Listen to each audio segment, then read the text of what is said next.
Eto na mga kababayan, tama ang sinabi ni Jay Guevara sa ating previous vlog na kung saan inamin ng Pangulong Bongbong Marcos Jr.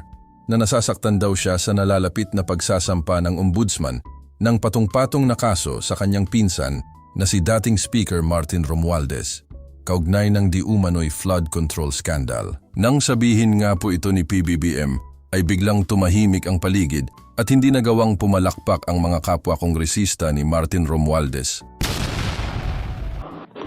Dumating na tayo sa punto na ayon sa ombudsman ay malapit na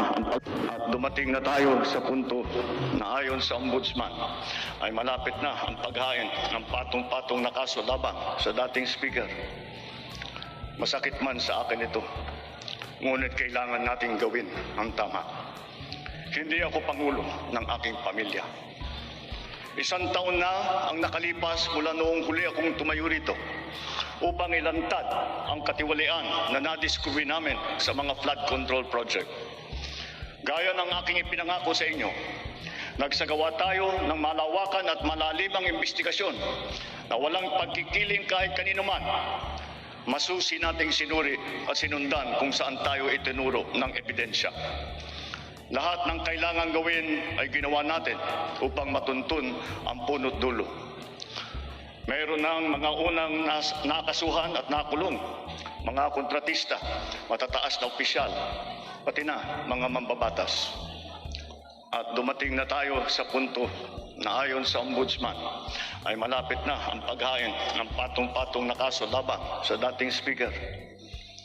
Masakit man sa akin ito, ngunit kailangan nating gawin ang tama. Hindi ako pangulo ng aking pamilya. Hindi ako pangulo ng aking kaibigan.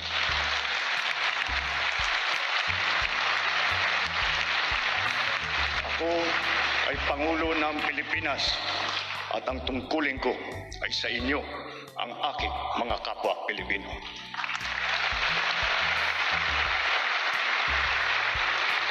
Kakibat ng mga naisampang mga kaso, tiniyak ng inyong pamahalaan na mababawi mula sa mga nagsabwatan ang nakuha nilang pera ng taong bayan.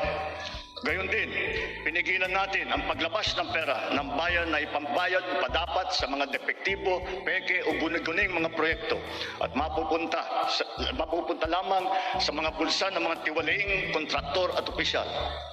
Halos 25 bilyong piso ang halaga ng napawi, frozen at napreserbang mga pera at ari-arian ng mga akusado. Ang mahigit 800 milyong piso dito ay agad nating nabalik sa Treasury.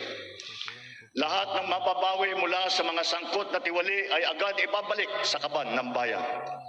Ipinapaubaya na natin ang pag-uusig sa ombudsman at sa ating mga pinalakas na National Prosecution Service. Nananalig din tayo sa makatarungang hatol ng hukuman. Makakaasa kayo na ang gulong ng hustisya ay tumatakbo.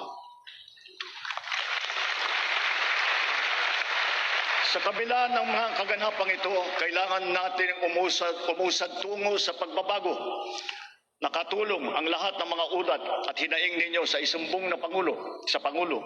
Ang inyong pagbabantay at pakikialam sa pamahalaan ay ang susi sa paglaban sa katiwalian. Ang reforma sa DPWH ay nagsimula na. Nagpasok tayo ng mga bagong graduate kasama ang mga tuwid at mga asahang mga job order at contract of service.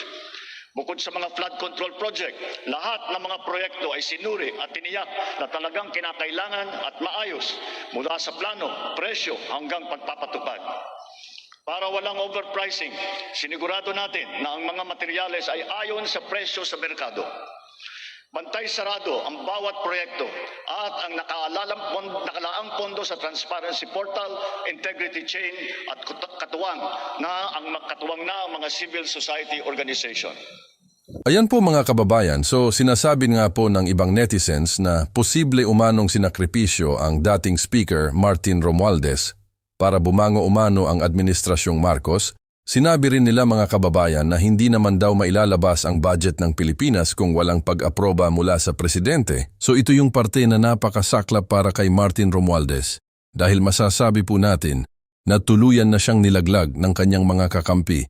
At ang pinakamasaklap dito, pinsan buo niya pa si PBBM. Habang sinasabi naman ng iba na Posible rin daw isa lang itong palabas mga kababayan at sa bandang huling araw ay madidismiss rin umano ang sinasabing kaso laban kay Romualdez. So ano ang inyong opinyon dito mga kababayan? Isang palabas lang ba ito o sadyang nagwawakas na ang bulong ni Judas?